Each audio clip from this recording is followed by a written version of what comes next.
सो hi everyone, ये बहुत ही अजीब सा टॉपिक है, but topic is India wasting money on satellite launch. ये जो क्वेश्चन था ये मेरे मन में 2-3 साल पहले आया करता था कि आखिर इंडिया में इतने सारे प्रॉब्लम है तो वो क्यों 600 करोड़ 700 करोड़ 800 करोड़ 1000 करोड़ ऐसे यूं ही लाइक सैटेलाइट लॉन्च पे लगा रही है जिसका कि कोई फ़ायदा नहीं है। तो एक बार हम लोग सारा कुछ डेटास फैक्ट सारा कुछ कलेक्ट करके लाएँ इसमें, और इसमें एक बार नज़र डालेंगे कि क्या रियल में कोई ये यूज़फुल बिल्कुल भी नहीं है इंडिया के लिए या फिर है। एक से पहले स्टार्ट करते हैं इस चीज़ से कि जो 600 करोड़ का डेटा होता है वो एक कॉमन मैन के लिए बहुत ज़्यादा है। 600 करोड़ या फिर 800 करोड़ लगता है कि बहुत ज़्यादा है, बट हम लोग इसको इस वाले वीडियो में कंपेयर करके देखेंगे जितना बजट एलोकेटेड है और भी काफ़ी चीज़ें हैं जो इंडिया में हो रही है पैरेलली, उनके साथ कंपेयर करेंगे, देखते हैं ये नंबर कितना बड़ा या कितना छोटा लगता है। तो सबसे पहले चीज़ है कि जो चंद्रयान 3 मिशन का जो कॉस्ट था इस ईयर का वो था 650 करोड़, और जो आदिपुरुष मूवी था उसका कॉस्ट था 500 करोड़। मेरे हिसाब से कहीं से भी, और आदिपुरुष मूवी का जो रेटिंग है वो है 2.9 का। अगर दोनों को कंपेयर किया जाए तो कहीं से भी मेरे ख्याल से लगता है कि Chandrayaan 3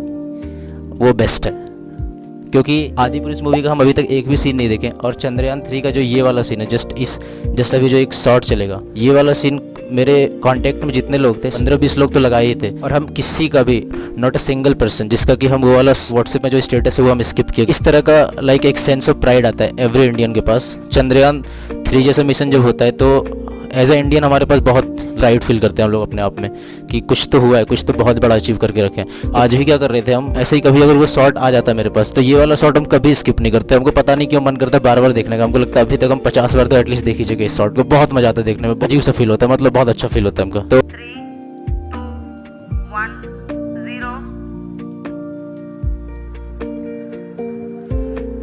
plus 5 seconds. Lift off normal. Here we have a majestic liftoff of LVM-3 M4 rocket carrying India's prestigious Chandrayaan 3 spacecraft. P2 tracking. प्रज्वलन और सफलतापूर्ण उत्थापन LVM-3 M4 रॉकेट का। तो आगे आते हैं, ये एक हो गया सेंस ऑफ प्राइड जो हम लोगों को एज ए इंडियन बहुत फील होता है। देन उसके बाद आते हैं कि रियल यूज केस क्या है इसका। उपग्रह हमारे देश के चहुमुखी विकास में एक महत्वपूर्ण भूमिका निभा रहे हैं।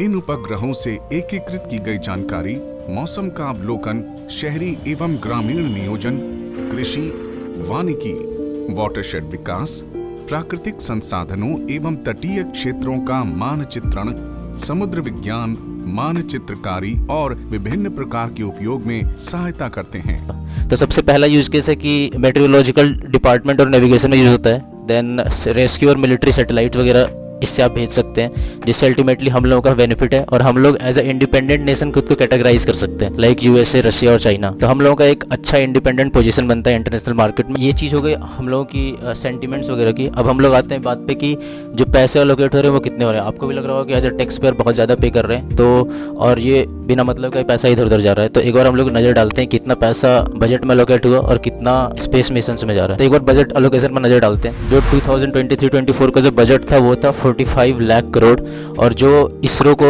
यानी कि स्पेस मिशंस वगैरह के लिए जो अलॉट हुआ है वो है 12,500 करोड़। तो अगर एज ए परसेंटेज देखें तो 0.27% of the entire budget was allotted to space exploration and research. तो इसको अगर आप ऐसे कंपेयर करो कि आपके कॉलेज में 10 लाख रुपए suppose college fest, garden maintenance, exam, library और सारे कुछ के लिए दिया गया, इवन जिम खाना एक्टिविटीज़ को भी इंक्लूड कर लो, सारे कुछ के लिए 10 लाख दिया हुआ है, और आपको 2700 रुपये खर्च करने अपने एक्सपेरिमेंट्स पे। तो कितना माइन्यूट अमाउंट है कि एक्सपेरिमेंट में बस 2700 रुपये खर्च करने 10 लाख।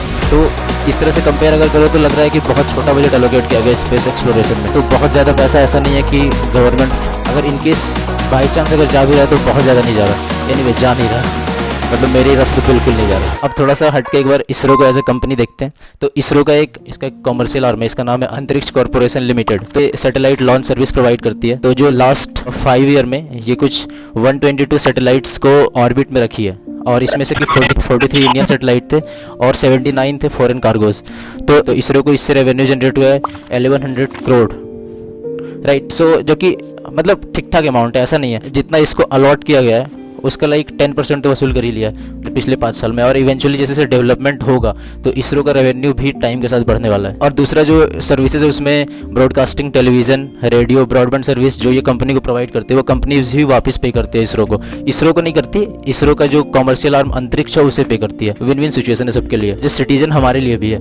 अदरवाइज ये सर्विसेज हमको और ज़्यादा महंगी मिलेगी अगर इसरो अपने सैटेलाइट को लॉन्च ना करे तो। देन अगर हम लोग एक नज़र डालें इंटरनेशनल मार्केट पे तो स्पेस एक्स का फाल्कन 9, रशिया का प्रोटॉन ULA और फ्रांस का एरियन स्पेस, ये 3 बड़े नाम है स्पेस लॉन्चर्स में। तो इसरो का जो अंतरिक्ष है वो बड़ा कॉम्पिटिटिव रेट प्रोवाइड कर रहा है। इसरो का जो मिशन है उसका कॉस्ट आता है 1/3 कि अगर स्पेस एक्स से कोई कंट्री जाके अपना कार्गो लॉन्च करती है और इंडिया के इसरो से लॉन्च करती है तो 1/3 ऑलमोस्ट प्राइस पड़ता है, तो जो कि काफ़ी ज़्यादा एक्सट्रीमली कॉम्पिटिटिव कह सकते हो। और इसका रीज़न क्या पता है कि ये जो इसरो का जो लॉन्च साइट है वो बड़ा स्पेशल लोकेशन है। इस पर भी हम लोग बात करेंगे अगले वीडियो में। और जो दूसरा पार्ट है वो है कि जो साइंटिस्ट है इंडिया के, हम लोग सबको पता है कि इंडिया में काफ़ी अंडरपेड होते हैं लोग, तो यहाँ पे भी साइंटिस्ट जो है वो कंपेरेटिवली कम पे ग्रेड पे काम कर रहे हैं। इसरो का जो रेवेन्यू है वो कंटिन्यूसली इंक्रीज कर रहा है। 2014 से लेकर अगर अभी तक देखें तो वो कंटिन्यूसली इंक्रीज पे ही है। एक्चुअल डेटा अभी तक हमको नहीं मिला था कहीं भी इंटरनेट पे, अदरवाइज हम यहाँ पे दिखा देते हैं। एक लास्ट पॉइंट था कि जो ग्लोबल स्पेस मार्केट है वो $447 बिलियन का है और इसरो को अभी तक जस्ट 2% शेयर ही इसमें है। इसरो के पास अभी बहुत बड़ा डोमेन है जहाँ पे वो इवेंचुअली जाकर अपना हाथ मार सकती है। मेरे हिसाब से अगर जाओ तो कहीं से भी